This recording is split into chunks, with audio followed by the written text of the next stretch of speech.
Boa noite a todos. É com imenso prazer e enorme alegria que nós estamos aqui no ClainDeb, esse evento online.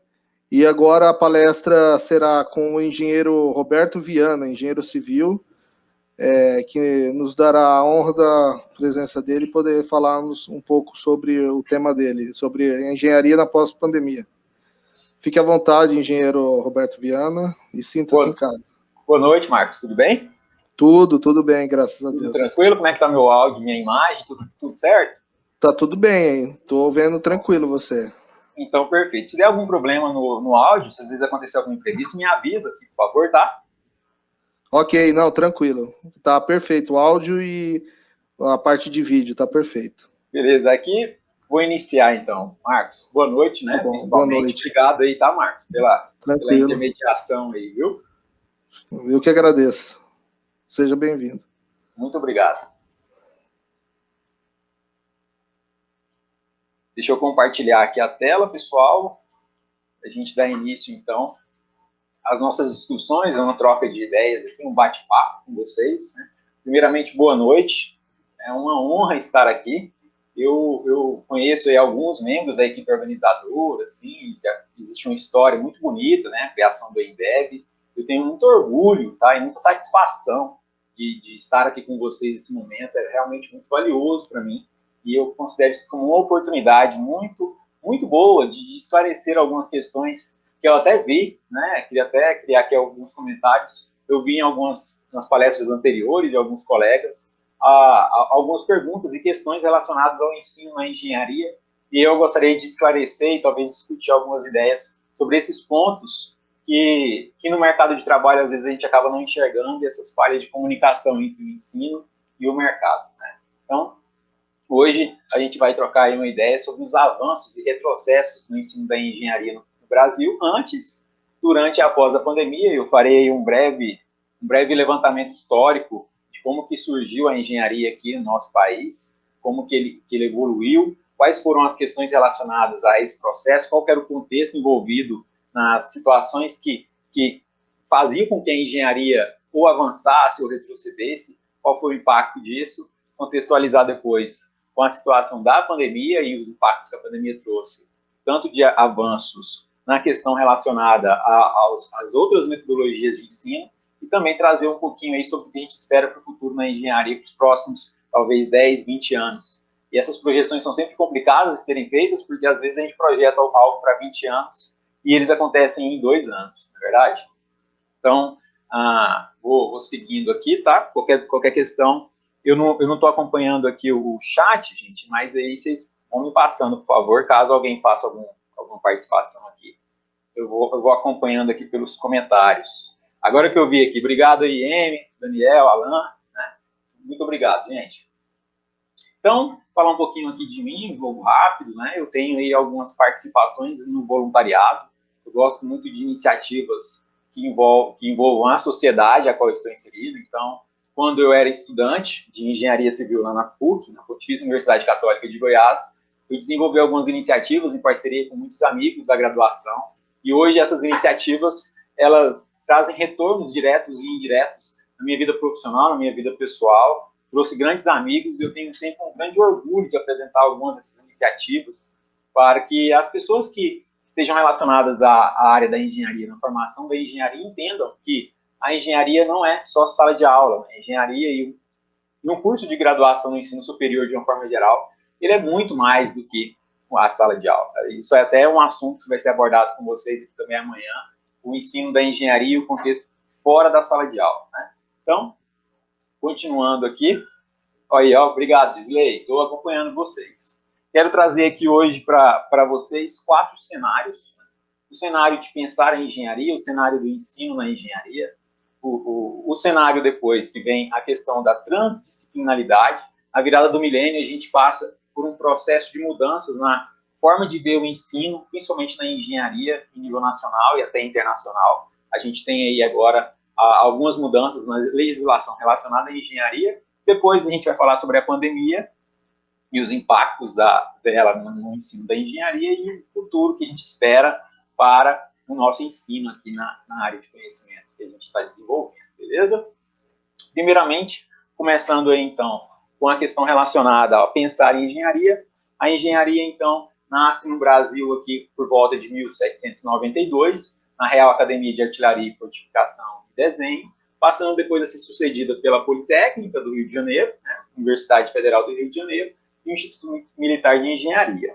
Depois veio a Escola de Minas, que foi a única fundada durante o Império, e eles ficam como potências em nível nacional, como referências de surgimento entre o século XVIII e XIX na engenharia, e isso se perdura durante o século XIX de uma forma geral, com a criação de poucas novas escolas durante aquele século.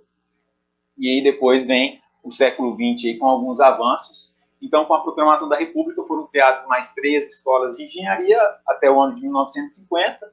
Depois a gente tem aí 16 escolas de engenharia com cerca de 70 cursos em funcionamento, abrangendo apenas 8 estados da federação. A gente vai discutir um pouco aqui que, mesmo na criação da engenharia, muitas vezes, na maioria delas, na verdade, agora que com o EAD a gente está rompendo essas barreiras, a engenharia ela nasce nos grandes centros, nos grandes polos. Os cursos de engenharia nascem nos grandes polos. E na grande maioria das vezes, o desenvolvimento necessário ao mercado de trabalho para que aquele cenário seja desenvolvido não é nos grandes polos, são nas regiões ainda em desenvolvimento. Então, a gente tem um problema da distribuição de onde as instituições estão inseridas e onde seria, na teoria, a aplicação desses avanços e desses processos de melhoria do contexto, de infraestrutura e de desenvolvimento de tecnologia.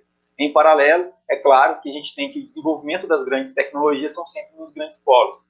Então, existe sempre esse distanciamento entre essas demandas, fazendo com que as regiões mais afastadas ou menos desenvolvidas sejam cada vez menos desenvolvidas, criando aí, então, uma lacuna entre as regiões em nível nacional e até a distribuição das engenharias em nível nacional, centralizando sempre nos grandes centros. Então, mais um pouquinho de história. Depois ali da década de 90, a gente tem um boom na questão relacionada ao número de vagas e procura pelos cursos de engenharia, que vem de encontro com a Lei de Diretrizes e Bases da Educação Nacional, que acontece ali em 1996. Na mudança, na virada do milênio, né, até a virada do milênio, a gente tinha, deixa eu só voltar aqui, na virada do milênio, a gente tinha aquela situação em que as escolas de engenharia eram sempre abastecidas e supridas pelos grandes centros educacionais, as universidades federais, as grandes instituições privadas. Isso fazia com que o processo seletivo ele realmente filtrava aquela galera que tinha um perfil para aquela área de conhecimento. Então, até a virada do milênio, o processo de inscrição, do vestibular em si, de concorrer àquela vaga, de realizar a matrícula e permanência naquele curso, ele era realmente um funil em que muitos tentavam e poucos conseguiam, de uma certa forma, filtrando, já no processo do vestibular, quem faria ou não o curso de engenharia no Brasil. Depois dos anos 2000, esse cenário muda, mas aí a gente vai falar um pouquinho sobre isso ainda. Já trazendo um pouco agora para o contexto dos engenheiros formados entre a década de 70 até 80, o que a gente tinha? A gente tinha ali uma distribuição em algumas áreas de conhecimento na engenharia, que são civil, mecânica, elétrica, química, metalúrgica, minas e as áreas não definidas, para fazer um total, em 1977, um valor de 15.857 profissionais formados, aptos a atuarem no mercado de trabalho. Então, em 1977, a gente tinha 15.857 profissionais aptos a exercerem a profissão de engenheiros aqui no Brasil. E aí, o que acontece? Depois desse período, começaram a investir em grandes escolas, e aí, no mesmo ano de 1977, eu tenho 31.816 vagas oferecidas. Então, eu tenho uma demanda de mercado, em que são necessários mais profissionais da engenharia, e, em paralelo, eu crio aqui um número de vagas que supera até mesmo o número de profissionais já formados trabalhando, ou seja, a gente tinha um número dobrado do número de vagas em relação a profissionais no Brasil. Depois de um tempo, isso trouxe um grande impacto, um crescimento exponencial da turminha aí da engenharia em nível nacional. Em 1982, por exemplo, para um levantamento de 10 mil habitantes, a gente teve no Brasil o dobro de profissionais formados em relação ao ano de 72. E esse crescimento ele não parou. Às vezes ele diminuiu essa taxa de crescimento, mas ele continuou sempre crescente e um crescimento, de uma certa forma, em alguns períodos do nosso Brasil aqui, em um crescimento até exponencial. Beleza? Estou acompanhando aqui, se vocês quiserem fazer perguntas, às vezes eu faço uma pausinha aqui e respondo, tá? Muito obrigado, Iago, eu que agradeço pelo convite, é sempre uma grande honra estar nos eventos que vocês organizam, tá? Tenho uma grande satisfação de estar aqui com vocês hoje. Então a gente passa a ter esse problema entre demanda e oferta. Naquele período de 82, em que eu tenho um crescimento acelerado do número de profissionais formados, a gente passa por uma recessão, fazendo com que eu tenha mais profissionais formados do que necessariamente o mercado está absorvendo, porque na maioria das vezes esses profissionais, nem todos eles, são capacitados para preencherem e resolverem aquelas demandas que a gente tem ali naquele contexto a qual ele está inserido. Então, forma uma taxa legal, a gente precisava de formar mais engenheiros, mas também ter uma qualidade maior. Então, a gente começa a sofrer de problemas relacionados ao desemprego de engenheiros em nível nacional. Em paralelo, na perspectiva das escolas de engenharia, esse boom da demanda de vestibulandos querendo engenharia faz com que o número de escolas de engenharia também aumente. E esse aumento continua até hoje. É impressionante como a gente tem sempre, a todo momento, a criação de novas instituições de ensino superior que oferecem um curso de alguma engenharia do Brasil. Em 1886, então, a gente tinha um número de 8 escolas, até 96. De 1911 até 1930, a gente teve mais 5 escolas, mas de 46 a 72, mais 81. Ou seja, um crescimento muito acelerado de novas escolas de engenharia em nível nacional, fazendo com que eu já tivesse agora, além de mais escolas, mais profissionais formados do que o mercado poderia absorver. E, ao mesmo tempo, que o número de professores não acompanhou esse avanço das matrículas. Então, no início, ali na década de 60, a gente tinha 2,3 alunos por professor. Quando a gente chega em 79, ali naquele boom da engenharia, das inscrições dos vestibulandos, a gente passa a ter 11,7 alunos por professor, ou seja, consequentemente, o nível do ensino e do acompanhamento do professor em relação ao aluno, do desenvolvimento acadêmico, passa a cair, né? E cai significativamente, certo? No cenário da economia, a gente tinha, até 72, uma relação linear entre o número de engenheiros formados com o produto interno bruto do Brasil. Então, de 47 a 72, eu crescia o produto interno bruto, e eu também crescia o número de profissionais formados em engenharia, e esse crescimento se correlacionava muito bem, em uma relação quase que direta. Mas acontece que na recessão entre os anos 70, final dos anos 70 e início dos anos 80, o crescimento do PIB brasileiro passa a sofrer alguns ajustes, né? Ele passa a diminuir, ele fica um pouco a menor aquela taxa de crescimento, passando até por alguns períodos de recessão, ao mesmo tempo que o número de engenheiros formados não diminui. Então, eu passo a quebrar essa relação linear entre o produto interno do Brasil, produto interno bruto, e os engenheiros formados. De novo, aí, uma incoerência entre o mercado, o cenário econômico, com o número de engenheiros formados e a situação toda relacionada ao ensino na engenharia até os anos 80. Essa situação ali, no início dos anos 80, foi considerada que o Brasil, foi analisado que o Brasil tinha uma taxa de crescimento de novos engenheiros maior do que qualquer outro país do mundo, os desenvolvidos e os não desenvolvidos, em desenvolvimento ainda. Então, assim, isso é bom? A gente vai até responder um pouco sobre isso. Isso não é um problema. O problema é esses profissionais não terem a qualidade necessária para que o mercado absorva, né? Ou para que eles criem seus próprios negócios e desenvolvam as suas próprias soluções, que é até um dos pontos chaves que a gente vai conversar hoje aqui, que é o empreendedorismo na engenharia. Eu vi que muitos colegas aqui palestrantes falaram também sobre o empreendedorismo, e vou trazer um pouco dessa questão do empreendedorismo na engenharia nesse contexto do cenário acadêmico, tá? Então, essa fonte aqui é da Associação Brasileira de Educação e Engenharia. Quando a gente faz um diagnóstico ali daquela situação toda, houve vários estudos relacionados a essa situação. O pessoal começou a ficar um pouco preocupado naquele cenário. Em 1981, eles detectaram que realmente o número de engenheiros era insuficiente, mas o número de engenheiros capacitados era insuficiente.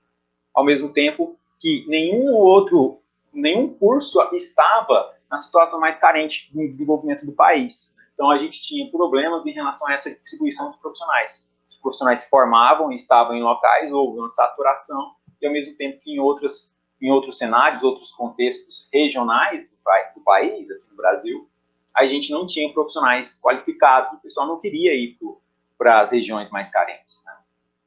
Então, esse cenário se manteve até a década de 2000. Né? Grandes centros formando engenheiros, com a qualidade alterando, sofrendo alguns ajustes. Na perspectiva de alguns críticos, o ensino caiu muito até os anos 2000, a qualidade do ensino em engenharia caiu muito por causa desses contextos já levantados. E aí, nos anos 2000, a gente tem duas quebras de paradigmas aí. A gente tem o cenário do FIES. Então, foi criado o FIES no ano de 1999. E aí, a partir daquele momento, quem não tinha acesso ao ensino passa a ter. Os juros não eram tão atrativos quanto foi em 2010, depois que sofreu um ajuste, mas a classe que não tinha acesso ao ensino ali, classe B, classe C, passou a ter acesso por meio de financiamento ou não. Então, o ensino em engenharia ficou mais acessível. E aí, a gente volta a ter aquela situação do número de alunos procurando o ensino em engenharia aqui em nível nacional. Então, em 2010, a gente tem um ajuste no FIES, com a redução da taxa de juros e com o aumento do período de carências, depois que o graduando termina o curso, e aí passa a ter um outro problema, a grande recessão que a gente sofreu com a formação de tantos profissionais no ano de 2016, que a gente ainda vai comentar. No início do milênio de 2000, a gente passa a ter um cenário em que o MEC identifica o contexto na qual os profissionais precisam ter outro tipo de formação, uma outra abordagem. Eles passam a analisar que só fazer conta não é suficiente para ser um bom engenheiro no mercado de trabalho. A pessoa tem que ter ali, o profissional tem que ter um perfil multidisciplinar e transdisciplinar. O profissional ele precisa ser bom também com pessoas, entender o contexto político, o contexto econômico, o cenário a qual aquela intervenção que ele está adotando ou realizando está inserido. Então, a gente passa a ter uma mudança aqui, já na DCN de 2002. Em 2001 para 2002, o MEC estabelece que a qualificação profissional está diretamente relacionada com a capacidade de coordenar informações, interagir com pessoas e ser dinâmico com a realidade. Esse cenário foi em 2002. A gente vai perceber o quanto o cenário teórico está em uma situação diferente da realidade. Então, esse cenário de 2002 é o que deveria acontecer. É o que as instituições teriam que preparar para oferecer para os estudantes. A gente vai perceber que isso não aconteceu durante esse período, até antes da pandemia. Então, qual era a demanda? Qual era o objetivo do Ministério da Educação, do mercado de trabalho em relação às instituições? É que elas oferecessem estruturas flexíveis, opções de áreas de conhecimento, abordagem centrada no aluno, valorização do ser humano, transdisciplinaridade, forte vinculação entre teoria e prática. Só que, na prática, a gente passa a ter um período de só conteúdo. Uma questão cultural fazia com que essas metodologias não fossem aplicadas naquele período em que a gente tem de 2002 até o 2020. Então, a gente fica um pouco estagnado nesse processo de ensino. Então, o ensino é baseado no professor falando, o aluno escutando e resolvendo exercícios em casa, assim como ainda é hoje no nosso cenário, mas que isso tem alterado com a pandemia de uma forma muito intensa. Mas até hoje a gente tem essa estrutura, ou seja, a DCN de 2002, que é a Diretriz Curricular Nacional, ela ainda não foi executada, não foi aplicada como ela deveria ter sido. Até hoje a gente está estagnado nesse cenário da educação na engenharia. Estávamos, né? A gente vai entender o que mudou. O MEC também entendia que o ensino ele tinha que ser muito além da sala de aula. O ensino ele tinha que trazer iniciativas, experiências com a empresa júnior, ou seja, com o mercado de trabalho, experiências com iniciação científica, experiências com movimentos estudantis, e ele entendia e entende que a formação acadêmica é muito maior do que o conteúdo em si e tirar nota boa em algumas disciplinas. E isso é uma realidade. Infelizmente, o método de ensino e de avaliação ainda faz com que o foco seja a avaliação em si, a nota para que o aluno faça, não necessariamente o que ele produziu ou o que ele aprendeu naquele período. E aí a gente passa a ter um problema aqui. Com a qualificação profissional, a gente ainda conclui que o processo ele tinha que ser mais participativo. E aí eles mostram o quanto que a influência da participação do aluno impacta diretamente no seu desempenho acadêmico e, após o seu desempenho acadêmico, o seu desempenho profissional. A atividade do aluno, o quanto ele está engajado com aquele conteúdo, com aquele ensino, com a metodologia adotada, com a experiência prática. Quanto mais ativo ele for, quanto mais envolvido ele estiver, maior é a chance, maior é a oportunidade dele se desenvolver academicamente e profissionalmente. Mas, de novo, isso não foi uma questão aplicada naquele período. A gente está falando aqui de 2002 ainda. Isso tudo deveria ter acontecido de 2002 para cá. A gente vai entender o porquê que não aconteceu e quais são as perspectivas. Qual que era o perfil que era demandado no contexto do cenário econômico, no cenário do mercado de trabalho na década de 2002 até 2010, na década ali dos anos, no início do milênio até o final daquela década? Eles entendiam que o profissional ele tinha que ter, claramente, uma sólida formação técnica e científica, uma sólida formação científica e profissional, mas também que fosse capaz de absorver essas tendências das novas tecnologias, de uma forma crítica, criativa, identificação e resolução de problemas, que ele fosse capaz de pensar novas soluções de uma forma ética, humanística e também de acordo com a demanda da sociedade. Isso, de novo, 2002. O estágio, então, surge como obrigatoriedade, isso já existia, mas ele se consolida aqui nesse momento, fazendo com que o profissional que sai da graduação ele tivesse alguma experiência prática, que capacitasse para desenvolver aquela atividade profissional, e o TCC, então, também como um trabalho de síntese para a conclusão de tudo que ele desenvolveu, também como uma atividade obrigatória. Esse era o contexto aqui em 2002. De 2002 em diante, poucas coisas aconteceram nesse contexto da legislação relacionada ao ensino. Poucas coisas. Por exemplo, no dia 11/3 se consolidou essa diretriz já discutida. Depois, em 2008, a gente teve alguns impactos na engenharia da computação, com a consulta de carga horária mínima, questões muito pontuais e específicas.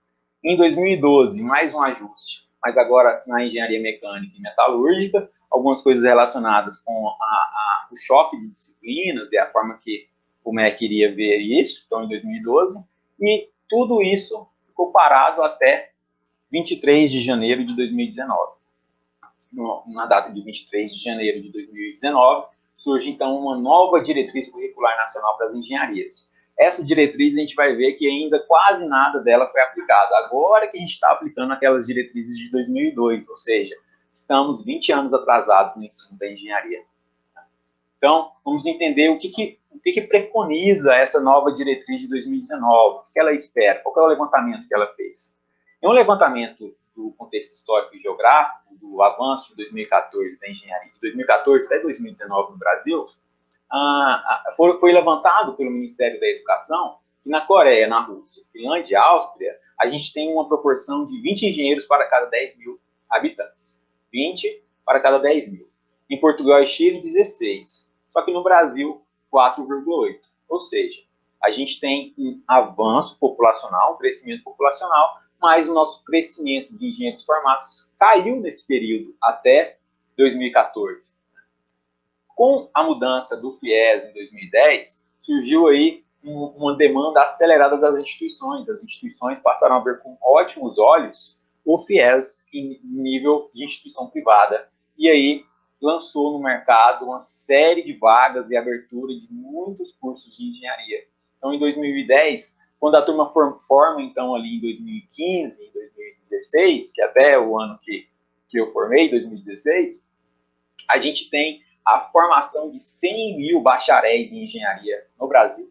A gente tem, então, 100 mil engenheiros formados apenas no ano de 2016, com uma evasão de 50%, ou seja, era para ser 200 mil se todo mundo tivesse entrado naquele período de 2010, 2011, tivesse formado ali em 2016. Então, a gente tem um boom aí, um lançamento de uma leva de engenheiros no mercado, enquanto a gente está em um cenário, de novo, né, em um cenário de crise, esses ciclos econômicos e políticos. Isso impacta diretamente no ensino da engenharia e na atuação da engenharia, porque agora a gente tem tantos profissionais que o mercado talvez não vá absorver. E esses ensinos, esses profissionais também vieram de instituições, muitas delas, que não prepararam o profissional para aquele cenário do mercado, até mesmo porque a gente foi lançado, esses profissionais foram lançados em 2016, mas a gente ainda estava no cenário em que aquelas metodologias exigidas do MEC lá em 2002 ainda não estavam implantadas, ou seja, a formação do profissional formado até 2016 não estava coerente e condizente com a realidade do mercado de trabalho. Quando o profissional chega no mercado de trabalho, se ele não tiver tido experiências profissionais em estágio, em atividades voluntárias paralelas à formação, ele não se adapta àquele cenário, ele não está preparado para aquele cenário. E aí acontece uma grande mudança de profissão. Os profissionais da engenharia acabam migrando para outras áreas de conhecimento, para outras áreas de atuação, que às vezes não foram necessariamente relacionadas com aquela formação que ele teve na graduação. Em paralelo, o mercado sente dificuldade com o recrutamento desses profissionais, porque ele vive uma realidade e o profissional não estava totalmente preparado para aquela realidade. E aí passa a encontrar uma dificuldade no levantamento e na qualificação, no recrutamento desses profissionais do mercado. Então, eu tenho profissionais sobrando no mercado e eu tenho carência do mercado de profissionais. E aí, isso não se comunica muito bem, porque dá-se a impressão que existe uma demanda em exceção, e na verdade, dá-se a sensação que existe uma oferta em exceção, e na verdade existe uma demanda não atendida. Esses profissionais formados não atendem às demandas daquelas empresas. Isso até 2016 ali. Por quê? Porque o perfil necessário, o perfil exigido pelas empresas de 2016 para cá, no cenário, era de pessoas que resolviam os problemas tecnicamente, mas que também tivessem um perfil de liderança, trabalho em grupo, planejamento, gestão de estratégia, aprendizagem de forma autônoma, competências conhecidas como soft skills. Ou seja, o profissional ele foi formado para resolver problemas, mas ele tem muita dificuldade de trabalho em grupo, de assumir frentes de liderança. Então, ele sabe resolver o problema, ele sabe fazer a conta, mas ele não sabe lidar muito bem com os contextos a qual aquela conta ou aquele cenário está inserido. E isso ele não aprende em sala de aula, ele teria que ter aprendido em atividades, experiências paralelas, que fossem no estágio, em alguma atuação profissional ou voluntária, né? Como iniciativas acadêmicas, centro acadêmico, empresas júnior, as atléticas, e todas as ações relacionadas a essas experiências complementares à formação. Mas, como o ensino, na maioria das vezes, é do aluno que trabalha o dia todo e estuda à noite, ele não vê tanto envolvimento, ele não tem tanto envolvimento com essas atividades paralelas. Ele não vê tanta importância nelas, porque ele considera que, quando ele formar, ele não precisará desse tipo de experiência ou desse tipo de formação, ele só precisará necessariamente do título em engenharia, o que depois, lá na frente, ele descobre que, infelizmente, não é uma verdade. Então, o perfil demandado é uma formação técnica e sólida, mas também com um lado de formação mais humanística e empreendedora. Isso na DCN de 2019. A palavra empreendedorismo e essa abordagem da DCN de 2019, né, ainda não foi aplicada nas instituições. Assim, são raras as instituições de nível nacional que já se adaptaram a essa nova DCN na íntegra. As instituições estão se adaptando conforme as exigências e conforme as oportunidades, mas são raras as instituições que realmente desenvolvem o empreendedorismo dentro da sala de aula na formação da engenharia, né? E a gente vai ver veremos que esse é o futuro do ensino em engenharia diretamente relacionado ao empreendedorismo.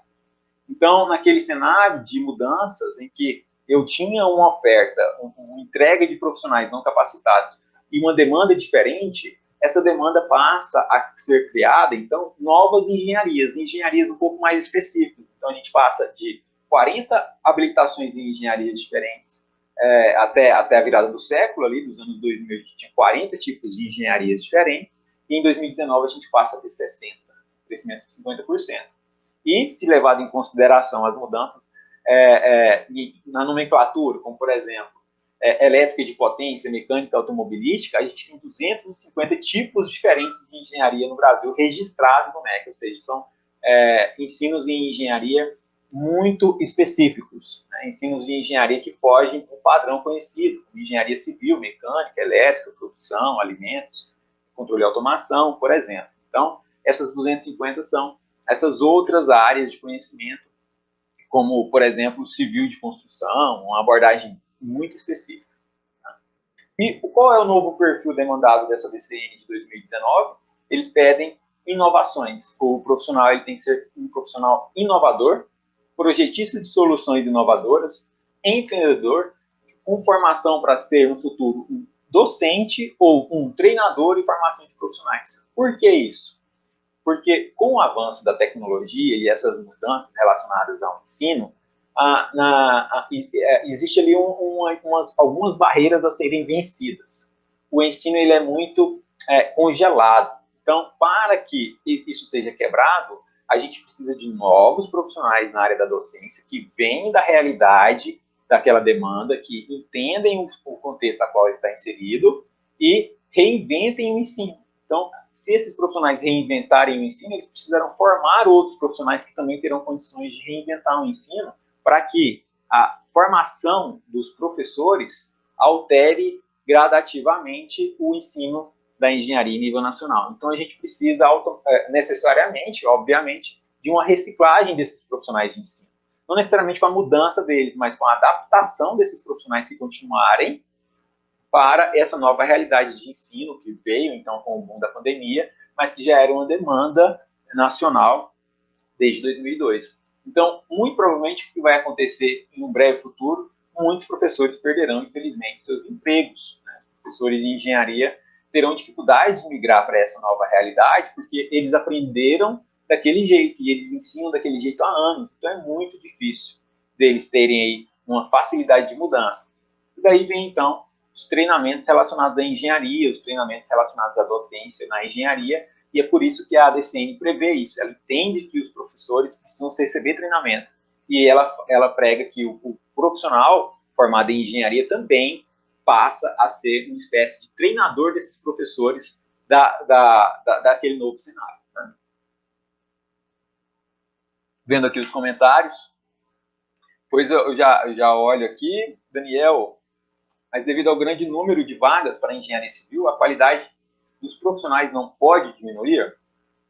Devido ao grande número de vagas, a qualidade dos profissionais não pode diminuir?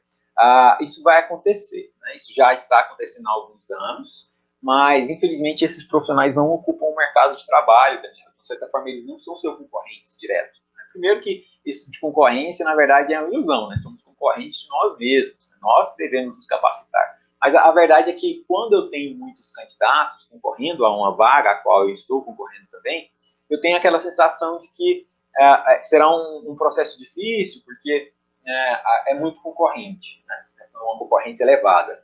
No final das contas, a gente percebe que, na verdade, quando a gente não passa naquele processo seletivo, era uma questão nossa, não deles. Porque a média, infelizmente, a média dos profissionais de engenharia específicos da área técnica é baixa. A gente vai entender o porquê disso com alguns gráficos em relação à formação da engenharia em nível nacional, principalmente com a chegada do ensino EAD, que vem ali junto com aquela mudança de 2001, 2002, em que passa a ser possível o ensino de engenharia no EAD. Tá? A gente vai entender isso, e que não necessariamente o EAD seja um problema, mas as consequências dessas aberturas de tantas instituições de ensino superior presenciais e semipresenciais, o impacto disso no mercado.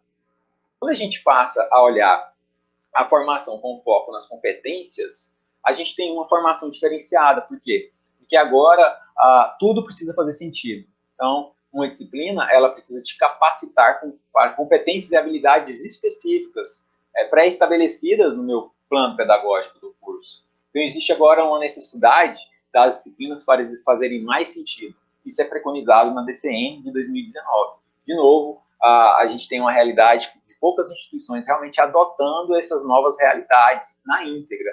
porque a mudança, ela exige muito da instituição. Não é fácil mudar tudo tão de repente. Então, esse é um processo que aqui no Brasil a gente leva aí, de acordo com o que aconteceu em 2002, cerca de 20 anos, né, para essas mudanças acontecerem em nível nacional. Tá? A formação, então, através do desenvolvimento de competências com abordagem em pessoas, necessidades, as expectativas dessas pessoas, os seus comportamentos, o cenário a qual ela está envolvido. Agora, o profissional ele precisa ter essa sensibilidade. Antes do profissional, ele resolveu o problema, ele tinha a condição e a habilidade de desenvolver um projeto, apresentar aquele projeto, ou acompanhar aquela, no caso, aquela obra ou aquele objeto fabricado, né, na situação de engenharia mecânica, o desenvolvimento em si daquela tecnologia, e ele não tinha a ideia de que ele precisava ter contato tão direto com pessoas, e entender as suas dores, as suas dificuldades. Ele não tinha essa formação, ele não era preparado para isso. Até hoje ainda existe um problema nessa situação, porque a pessoa que procura engenharia, na maioria das vezes, é um pessoal que gosta de números e não gosta de pessoas. Né? Isso tem que mudar. O profissional que vive a engenharia e que não gosta de pessoas, que fala que não gosta de pessoas, né? ele terá muita dificuldade no mercado. Né? Nesse mercado e no mercado futuro. Ele praticamente, com certeza, ele terá limitações, barreiras insuperáveis se ele não mudar essa forma de ver a comunidade a qual ele está inserida, a aplicação daquilo, né? Ele tem realmente que ser um pouco mais humano. Né? A gente brinca que engenheiro não tem coração, mas é realmente só uma brincadeira, porque os engenheiros de grandes níveis, principalmente do futuro, terão que estar diretamente envolvidos com a realidade a qual eles estão inseridos. Assim como as empresas na pandemia que se envolveram com a sua comunidade. Né? O olhar para essas empresas passa a ser outro. Né? Se ela se importa com você, naturalmente você devolve essa preocupação para ela. Então, a gente tem uma consolidação dessa diretriz em 2019 e isso não foi, né, reforço, isso não foi aplicado em nível nacional. A gente ainda não tem essa realidade estabelecida nas diretrizes de 2019, é por isso que a gente dará aqui algumas previsões do que vem por aí.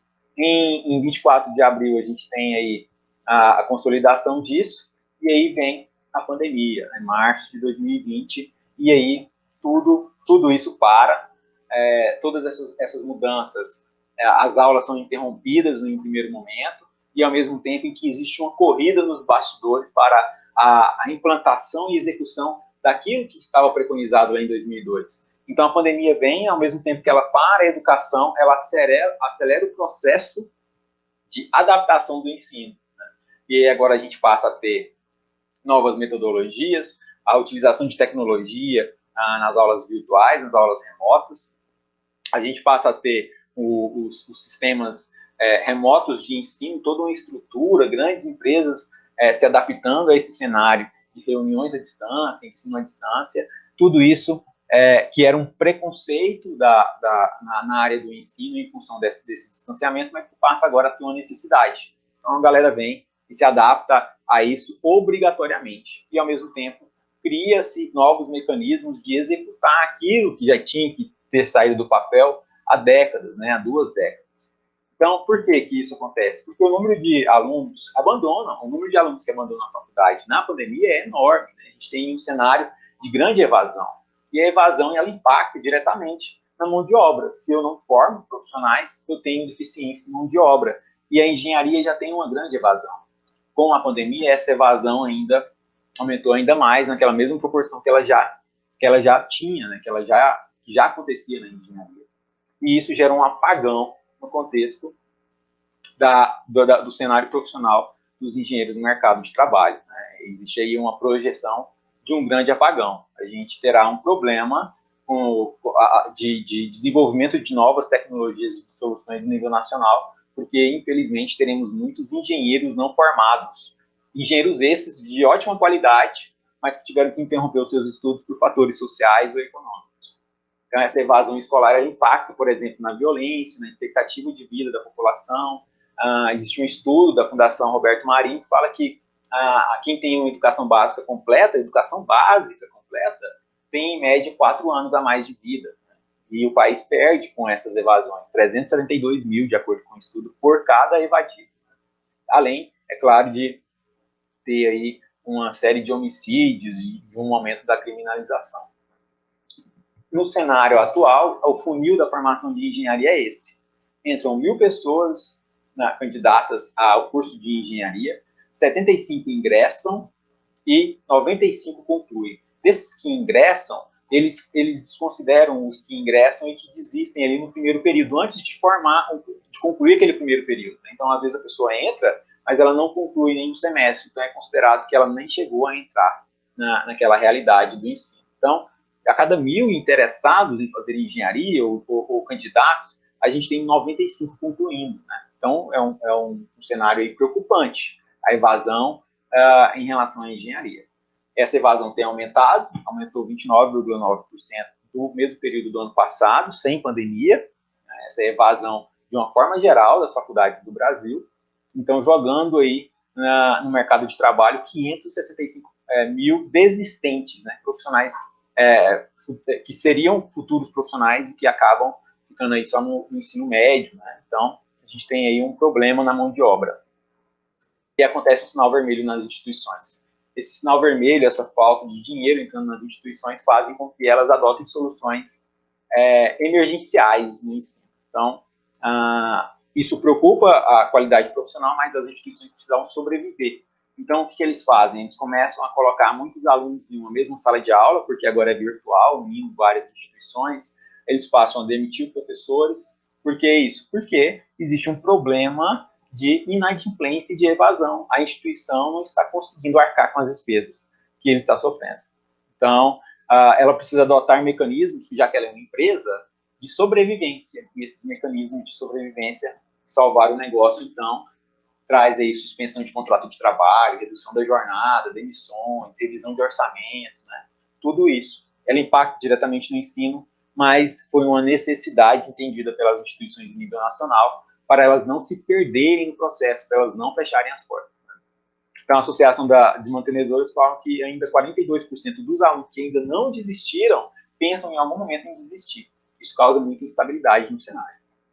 Só resgatando aqui um pouquinho mais sobre o cenário atual do Brasil em relação às categorias administrativas dos cursos de engenharia, com a vinda do EAD, as instituições elas podem instalar vários polos em várias cidades diferentes do Brasil. Então, para cada polo inserido em alguma cidade, o MEC entende que ali é uma instituição de ensino superior, mesmo que ela tenha um vínculo com outra, existe um mecanismo de avaliação, de acompanhamento desse polo pelo MEC.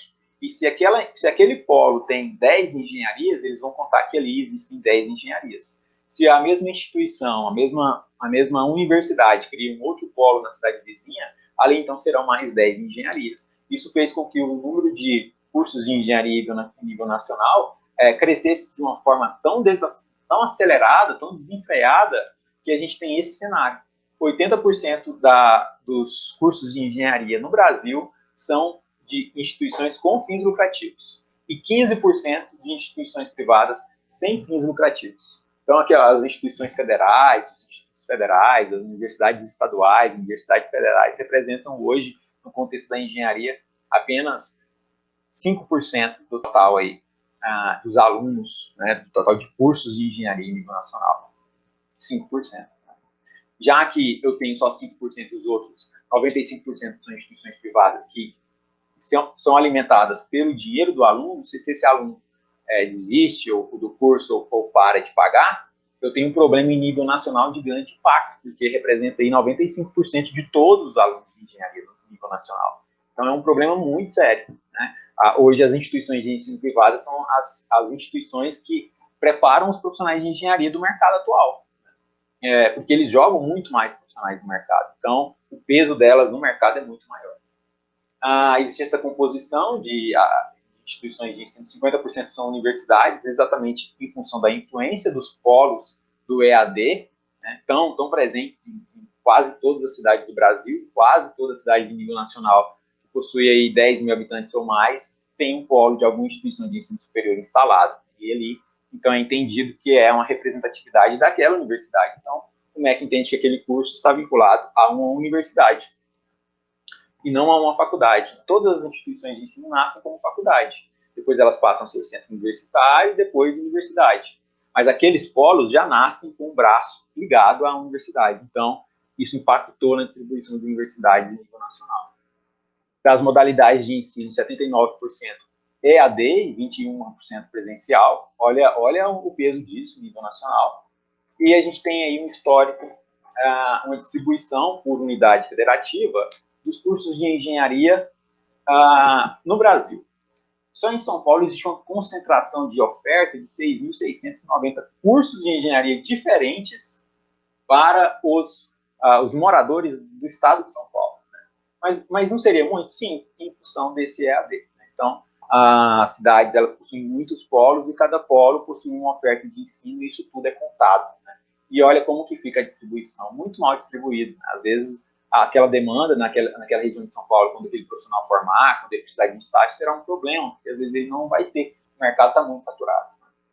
Uma questão do ato de criação dos cursos de engenharia do século XIX, XX e XXI. Então, a gente sai de 11 cursos, 11 instituições de ensino superior de engenharia no século XIX, passa a ter 778 no século XX, cursos diferentes de engenharia, e depois a gente passa a ter aí 29.239 no século XXI. Né? Olha esse número, olha essa curva, olha o crescimento da oferta de engenharia em nível nacional. Né? E no início do funcionamento dos cursos, a gente tem uma concentração também no século XXI e, em paralelo, 2.099 cursos de engenharia autorizados para iniciarem, mas às vezes nem existe aquela demanda naquela região.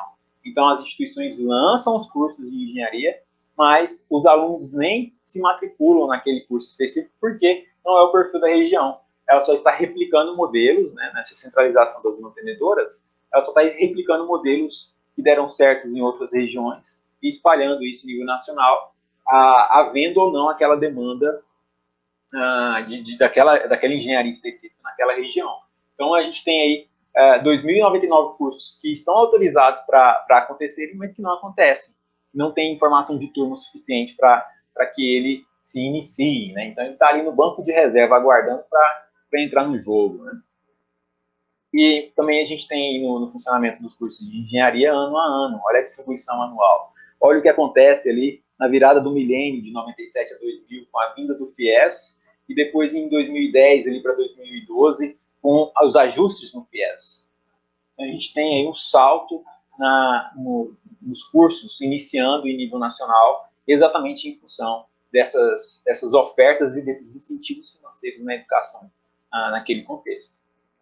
A distribuição dos conceitos, aqui eu entro na sua pergunta, Daniel, sobre a questão da qualidade. Então, os cursos, eles iniciam com uma qualidade elevada. O MEC vem, autoriza o curso, faz uma visita e avalia aquela instituição para que ela consiga oferecer aquele curso em uma média de 4 ou 5. Então, aquela instituição, ela é topíssima, ela pode oferecer o curso que vai ser um sucesso. Só que quando o aluno forma, aquela realidade não se aplica. Então, aquilo que era nota 5 e 4 passa a ser uma nota 3 e 2 na avaliação do ENAD daquele aluno. Então, existe aí uma incoerência entre o que a instituição mostra para o Ministério da Educação e o que realmente acontece na perspectiva do aluno que sai ali daquela sua formação despreparado. De uma certa forma, uma nota 2 de uma escala de 1 a 5. Né? O grande peso aí de alunos hoje é uma média de 2, ou seja, eles têm aí um aproveitamento muito pequeno, próximo do que era, então, prometido. Né? E em todo esse contexto, a gente tem um novo cenário da aplicação dessas metodologias e o que vem por aí. O que vem por aí? Vem que a concentração de ensino nas classes C, D e E representa 90%. Ou seja, 90% dos alunos de instituições privadas em nível nacional são da classe C, D e E. E eles vão se perguntar, durante e após a pandemia, eles vão se fazer a seguinte pergunta: será que o curso superior é uma prioridade para mim? Será que eu consigo pagar isso? Será que isso realmente vai fazer diferença na minha vida? Essa é a primeira pergunta que ele pensará a partir do momento que ele tentar voltar aos estudos ou quando ele tentar permanecer nos estudos, já que a pandemia trouxe dificuldades financeiras e sociais para esse indivíduo. Né? Então, de uma forma geral, as pessoas vão se perguntar mais se compensa ou não fazer um curso superior.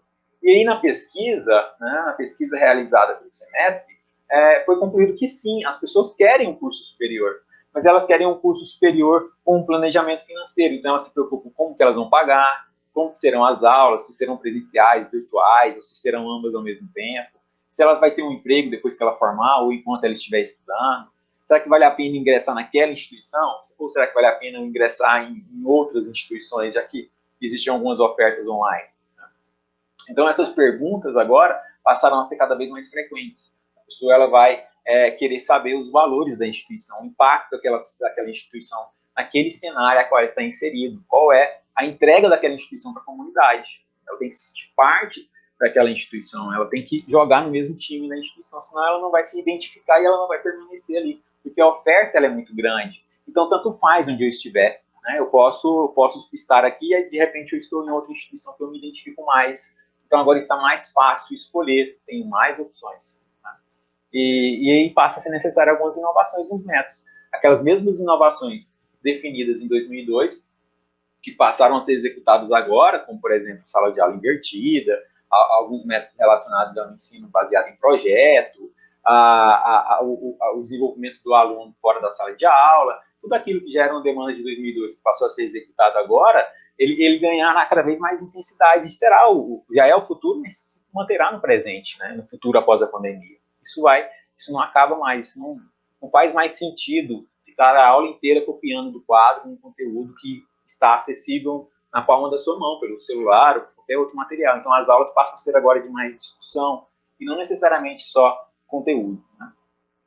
Então, aí a gente tem a revista de ensino de engenharia, a gente tem alguns artigos que contextualizam exatamente essa relação entre o nível de colaboração do futuro engenheiro com o seu desempenho acadêmico, quanto mais ativo, maior é o seu rendimento, o uso intensivo do Moodle com exigências de estudos prévios, ou seja, o aluno passou a ser mais exigido em relação à sua dedicação.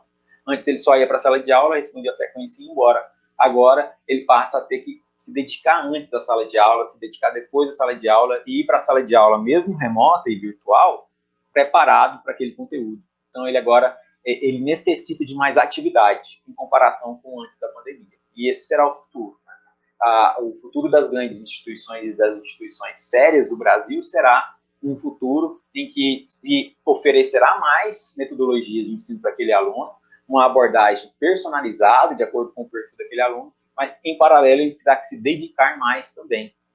Então, a gente tem uma análise de perfil e uma análise de solução, de metodologia, baseada naquele perfil mapeado. Então, as instituições irão mapear os perfis dos alunos, entender como que eles aprendem e oferecer opções desse aluno se desenvolver academicamente.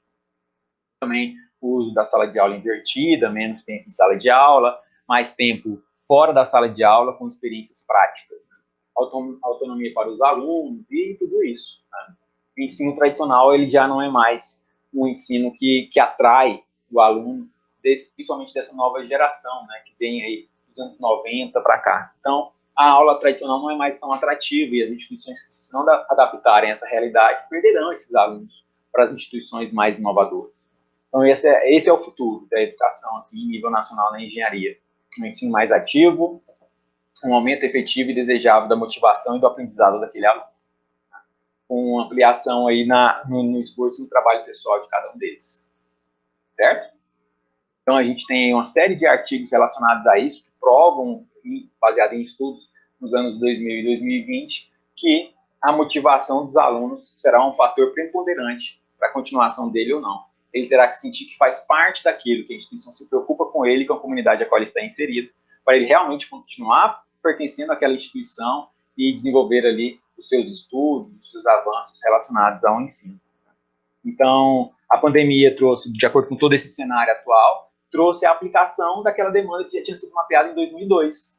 E aí, o que vem pela frente, então? A adaptação das diretrizes de 2019. Se agora que está, 20 anos depois, acontecendo o que foi preconizado nas diretrizes de 2002, e isso só aconteceu com tanta intensidade em função da pandemia, o pós-pandemia será naturalmente, em uma questão de tempo, né, talvez em algumas décadas, o que foi levantado pela demanda da diretriz de 2019, que é o ensino baseado em empreendedorismo, inovação capacitação de novos professores na engenharia com esses novos métodos de ensino. Né? Então, esse é o futuro. Sala de aula invertida, um ensino híbrido, a realidade aumentada, né? um ensino dinâmico com discussões em sala de aula, né? E uma realidade aumentada para a engenharia civil, para a engenharia mecânica, para a engenharia genética e tudo mais. Esse é o cenário do ensino das grandes instituições de nível nacional. Elas terão que se migrar para isso, porque esse é o perfil de quem está buscando, esse é o perfil do aluno do futuro, né? Que, na verdade, já é o aluno de hoje, certo? De acordo com o Fábio Reis, diretor de inovações e Reis, Secretaria de Modalidades Especializadas na Educação, ele fala que os líderes, né, os reitores, os mantenedores, os coordenadores, terão que ser mordomos, servir mais, né, aqueles alunos, os professores em si. Os alunos precisarão assumir o seu protagonismo como realizadores e geradores de conhecimento, do seu próprio conhecimento. E aí a instituição precisa ter um plano que inspira, um plano de bem-estar, um plano que faz aquele aluno sentir orgulho de fazer parte daquela instituição. Beleza? Essas aqui são as minhas redes sociais, né? Acredito que eu fiz aí dentro do tempo. Faltam 4 minutos aqui de acordo com o meu horário, mas eu estou aberto aqui, não sei aí, vou ler aqui as perguntas agora no chat. Agradeço imensamente aí a participação de muitos amigos, né? Eu vou ler aqui os comentários, mas estou aberto aqui a perguntas e participações, tá, gente?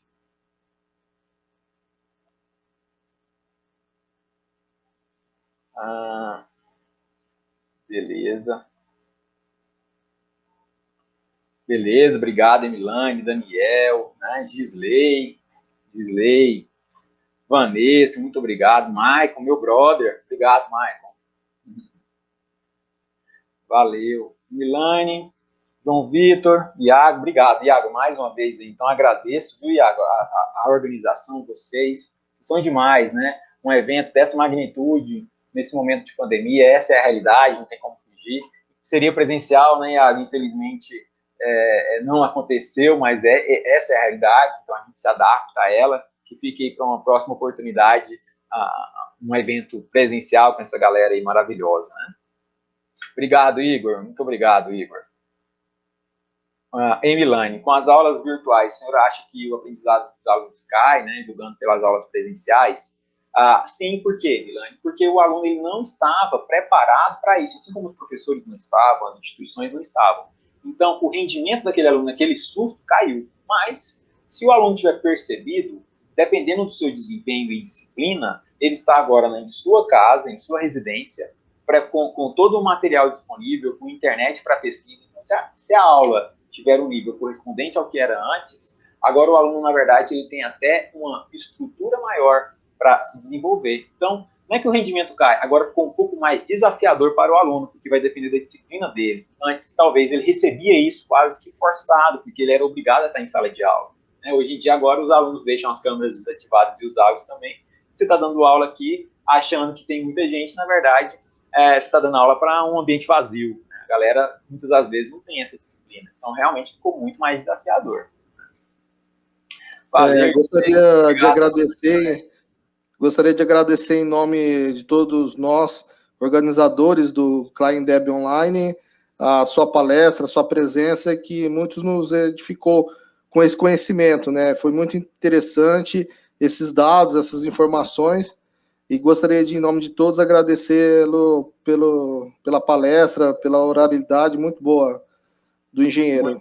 Muito obrigado, viu? É um grande prazer e satisfação estar aqui com vocês. Estou à disposição. Reforço o convite para a palestra de amanhã sobre o ensino da engenharia fora da sala de aula, a realidade fora da sala de aula, às 19h. Claro, muito importante. Estou à disposição. Muito obrigado e sejam todos convidados para amanhã participar da continuidade do evento. Boa noite a todos. Muito obrigado. Boa noite.